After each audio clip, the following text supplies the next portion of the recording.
本期视频由派瑞特音乐室注入卓越音效。欢迎回到我们的上古中国神话历险之旅。在上一集，我们的治水大英雄大禹来到了鸡公国，发现那里的国民不仅有3只神奇的眼睛，每一只眼睛都有神奇的能力，而且还只有1只长胳膊。今天大禹将揭开更多该国的惊人秘密，并会继续他的旅程，来到一个新的神奇国度。我是 Shelly， 我是 Emma， 我是 Nina， 请跟着我们一起来听今天的故事吧。鸡公国的国民虽然是独臂，但却非常聪明灵巧。他们发明和制作了各种各样的器械，用于他们自己的生活和生产。他们还发明了一种可以弹射的弹丸，用来捕捉各种飞禽，就连飞得又高又快的鹰鹫也难以逃脱。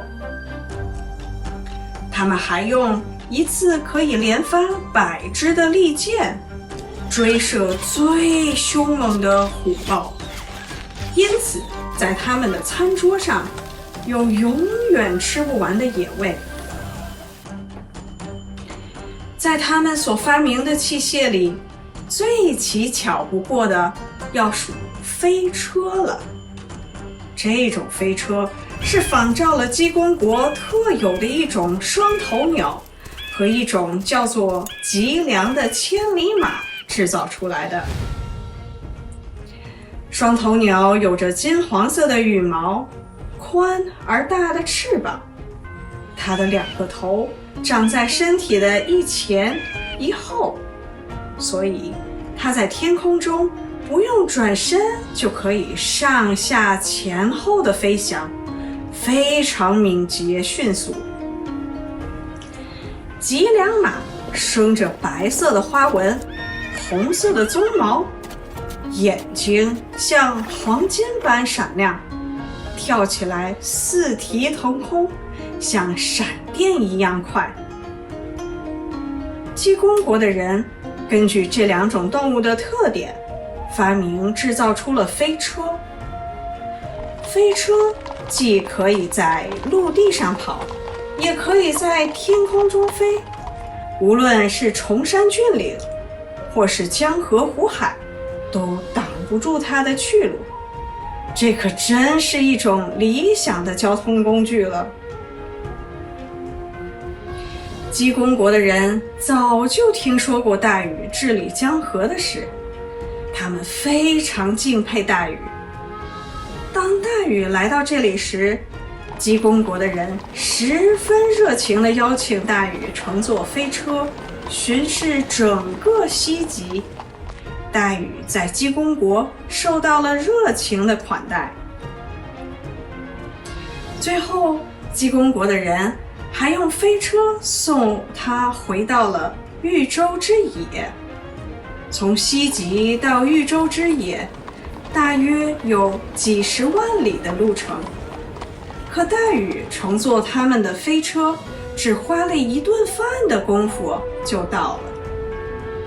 故事讲到这里，我想问问 Emma， 能不能请你想象一下，如果自己有翅膀能飞，会是什么样的感觉？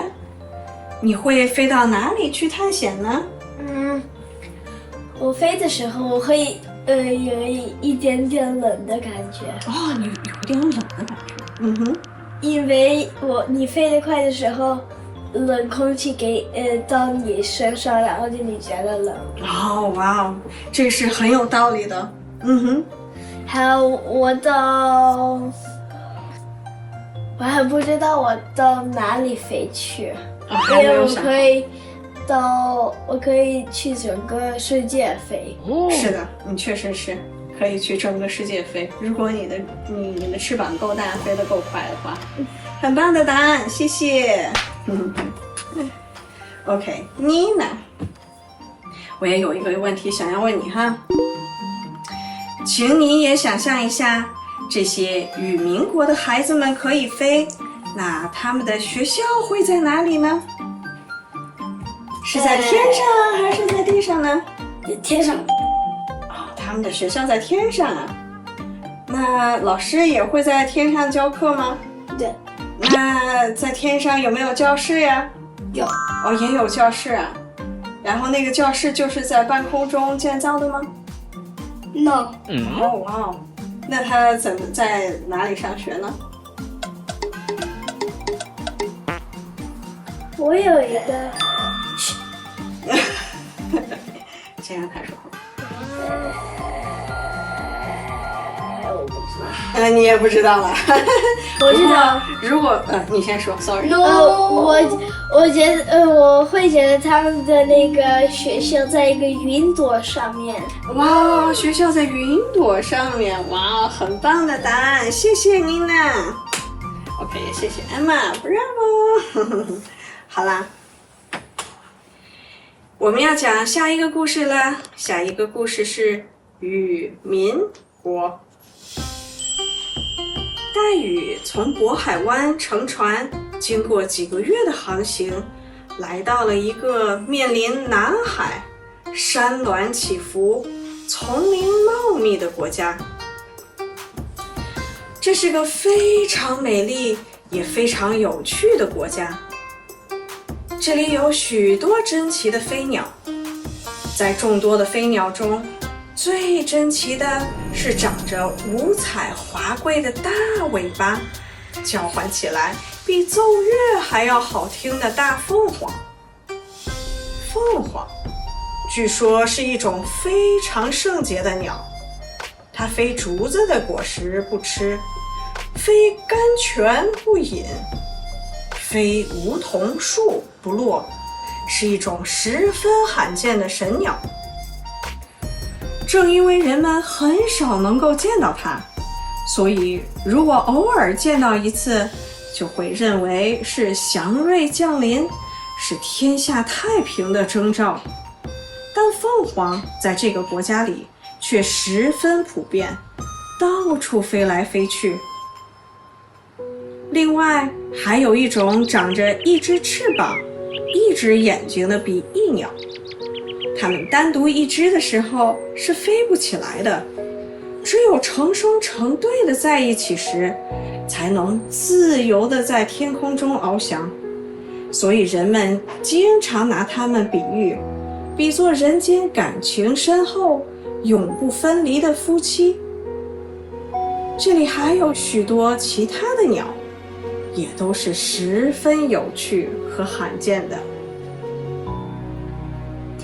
大禹上岸后不停地赶路，由于天气太热，大禹就找了一棵枝繁叶茂的大树，在树下坐了下来。刚想闭眼睡一会儿，忽然听到高高的树枝上有说话的声音。仰头一看，原来有两个小孩正坐在那里玩游戏。艾玛，故事讲到这里，妈妈又有问题想要问你啦。大禹在这么多奇特的国家里旅行，他是怎么记住回家的路的？他会不会迷路呢？能不能想象一下？我觉得他会找他的家，然后就他不会迷路，因为他可以问他们的那个国家在哪里，然后就那个另外一个国家可以帮助他们。哇哦，是的。但是如果要是说另外国家的人也不知道，从来没有听说过他的国家，那该怎么办呢？那他先记着他从哪一个国家，他前面是他从哪个国家过来的。是的，是的，确实是。如果要是记住之前的路的话，那就不会迷路了，对不对？太棒了，谢谢。妮娜，现在该你了。妮娜的问题：黛玉看到那么多奇怪的事情和不同的国家，你猜猜看，她有没有害怕过？也有害怕过。那如果他害怕了，你觉得他会怎样办呢？